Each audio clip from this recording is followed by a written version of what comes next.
Hi, welcome back to our channel fscookeryvlogs. ഇന്നത്തെ നമ്മുടെ recipe ലില്ലിപ്പുട്ടിൻ്റെ റെസിപ്പിയാണ് കേട്ടോ. അതെങ്ങനെയാണെന്ന് നോക്കാം. ഈ ലില്ലിപ്പുട്ടിൻ്റെ റെസിപ്പി എന്ന് പറയുമ്പോൾ തന്നെ പുട്ടിൻ്റെ റെസിപ്പിയൊന്നും അല്ല കേട്ടോ, ഒരുതരം ജ്യൂസാണ്. സ്വീറ്റ് മെലൺ വെച്ചിട്ടാണ് കേട്ടോ ഇത് ചെയ്യുന്നത്. ഞാനിവിടെ ഒരു പകുതി സ്വീറ്റ് മെലൺ എടുത്തിട്ടുണ്ട് കേട്ടോ. 1 കിലോ വരുന്ന സ്വീറ്റ് മെലണാണ്. അതിൻ്റെ പകുതിയാണ് കേട്ടോ എടുത്തിട്ടുള്ളത്.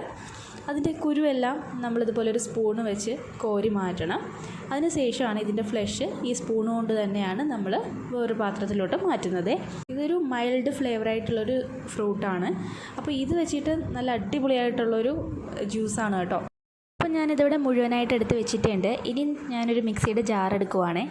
അതിലോട്ട് ഇത് ഇട്ടിട്ട് നന്നായിട്ട് അടിച്ചെടുക്കാൻ പോവുകയാണ് കേട്ടോ. ഇനി ഇതിലേക്ക് നമുക്ക് ആവശ്യമായിട്ടുള്ളത് ബ്ലൂബെറി ക്രഷാണ് കേട്ടോ. അത് ഒരു 4 ടേബിൾ സ്പൂണോളം ഞാൻ ചേർത്ത് കൊടുക്കുന്നുണ്ട്. ഇത് 3-4 മണിക്കൂർ ഫ്രിഡ്ജിൽ വെച്ചിട്ട് യൂസ് ചെയ്യാനും വളരെയധികം ടേസ്റ്റി ആയിട്ടുള്ള ഒരു ജ്യൂസാണ് കേട്ടോ. ഇതുവരെ ഇത് കഴിച്ചിട്ടില്ലാത്തവർ ഒന്ന് ട്രൈ ഔട്ട് ചെയ്ത് നോക്കുക. നിങ്ങളുടെ ഫീഡ്ബാക്ക് എന്നെ അറിയിക്കണം കേട്ടോ. ഇനി ഇതിലേക്ക് നമുക്ക് ആവശ്യമായിട്ടുള്ളത് സ്ട്രോബെറി ക്രഷാണ്. അതൊരു 6 ടേബിൾ സ്പൂണോളം ചേർക്കുന്നുണ്ട്. ഇതിൻ്റെ പേര് കറക്റ്റ് ലില്ലിപ്പുട്ടെന്ന് തന്നെയാണ് കേട്ടോ. ഒരിക്കലെങ്കിലും ട്രൈ ചെയ്ത് നോക്കണം. അത്രയ്ക്ക് ടേസ്റ്റി ആയിട്ടുള്ള ഒരു ജ്യൂസാണ്. അപ്പോൾ ഇങ്ങനെ തന്നെ നിങ്ങൾ ട്രൈ ഔട്ട് ചെയ്യണം കേട്ടോ. ഈ മെലാണിന് അധികം സ്വീറ്റ്നെസ് ഇല്ലാത്തതുകൊണ്ട് ആവശ്യത്തിന് പഞ്ചസാരയും കൂടി ചേർത്ത് കൊടുക്കുക. അതിൻ്റെ ഒപ്പം തന്നെ കുറച്ചധികം ഐസ് ക്യൂബ്സും കൂടി ചേർത്ത് കൊടുക്കുക. നന്നായിട്ട് അടിച്ചെടുക്കുക.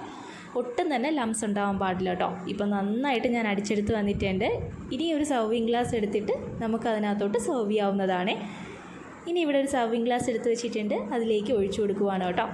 ഇനി ഇതിലൊരു കൊച്ചു മിൻറ്റ് ലീവ്സും കൂടെ വെച്ചിട്ട് ഡെക്കറേറ്റ് ചെയ്യാം. വീഡിയോ ഇഷ്ടമാവുകയാണെങ്കിൽ പ്ലീസ് ഒന്ന് ലൈക്ക് ചെയ്തും ഷെയർ ചെയ്തും സബ്സ്ക്രൈബ് ചെയ്യാത്തവരുണ്ടെങ്കിൽ ഒന്ന് സബ്സ്ക്രൈബ് ചെയ്തും സപ്പോർട്ട് ചെയ്യണേ.